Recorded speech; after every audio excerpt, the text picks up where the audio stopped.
খাইছিল মাত্ৰ 80 টকা, জৰিমনা ভৰিলে 10,000 টকা।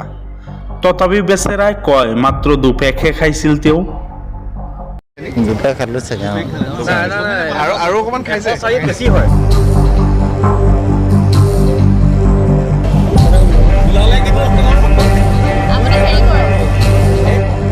শুকুৰবাৰে নিশা গোলাঘাট টাউনত পৰিবহণ বিভাগ আৰু আৰক্ষীৰ যুটীয়া অভিযানত এজন সুৰাপৰীয়া চালকৰ অকপট স্বীকাৰোক্তিয়ে যথেষ্ট আমোদ দিয়ে উপস্থিত সকলক। খাইছে নেকি? দুটা খালো চাগে আৰু অকমান খাইছে বেছি হয়। আৰু অকমান খাইছে লাষ্ট কেপে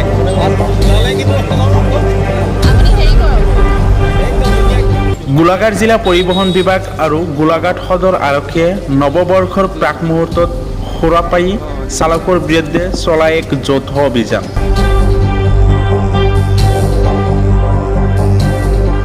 নগৰৰ বিভিন্ন স্থানত জিলা পৰিবহণ বিষয়া দেৱজ্যোতি কাৰ্জী আৰু উপ আৰক্ষী অধীক্ষক মাধুৰ্য বৰাৰ নেতৃত্বত দলটোৱে চাৰিচকীয়া বাহন আৰু বাইক চালকসকলৰ সুৰা সেৱনৰ মাত্ৰা পৰীক্ষা কৰে। সমান্তৰালভাৱে অভিযানকাৰী দলটোৱে পথ সুৰক্ষা আৰু নিৰাপদ বাহন চালনা সন্দৰ্ভত এক সজাগতা সৃষ্টিৰ প্ৰয়াস চলায়। সুৰাপান নকৰা চালকসকলে একোটাকৈ প্ৰতিকাৰী ছানগ্লাছ আৰু পথ সুৰক্ষা মানি চলা চালকসকলক একোটাকৈ মিঠাই পেকেট উপহাৰ দিয়ে অভিযানকাৰী দলটোৱে।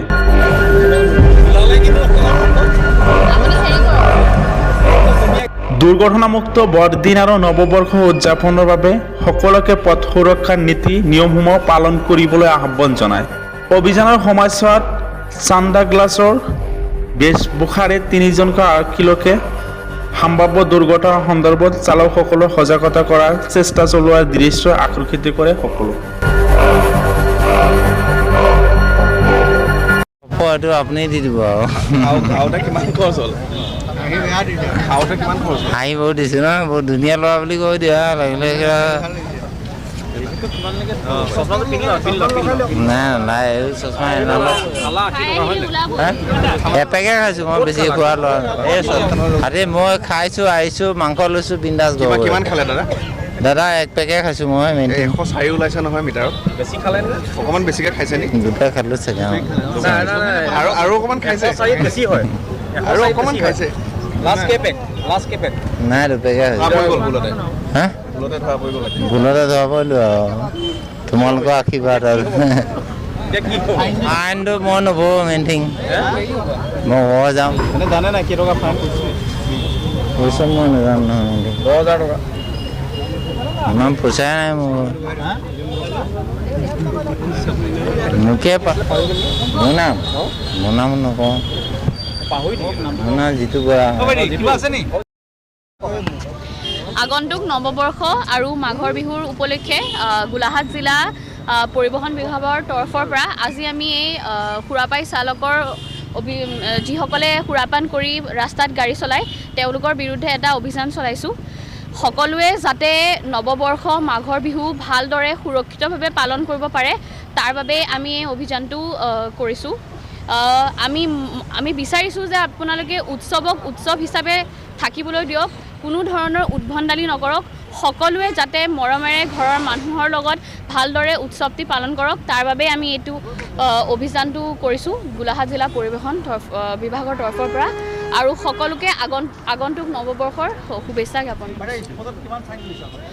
আমি এইটো স্পটত 10,000 টকা ফাইন হয় যেতিয়া এজন চালকে সুৰাপান কৰি আহে। এইটো স্পটত নহয়, আমাৰ ই চালান মেচিন আছে, তাতে আমি আপোনাৰ তেওঁলোকৰ বিৰুদ্ধে কেছটো ইছ্যু কৰোঁ আৰু তাতে আমাৰ অফিচত গৈ আপোনাৰ ফাইনটো ডিপজিট কৰিব।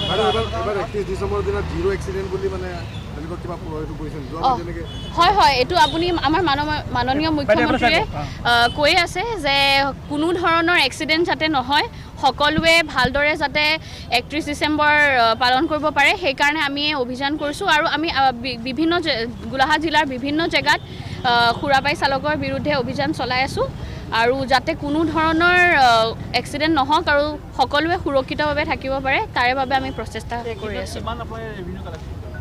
ৰেভিনিউ কালেকশ্যন আমি আপোনাৰ সুৰাপায়ী চালকৰ পৰা আমাৰ 26টা কেছ ৰেজিষ্টাৰ হৈছে ডিচেম্বৰ মাহত।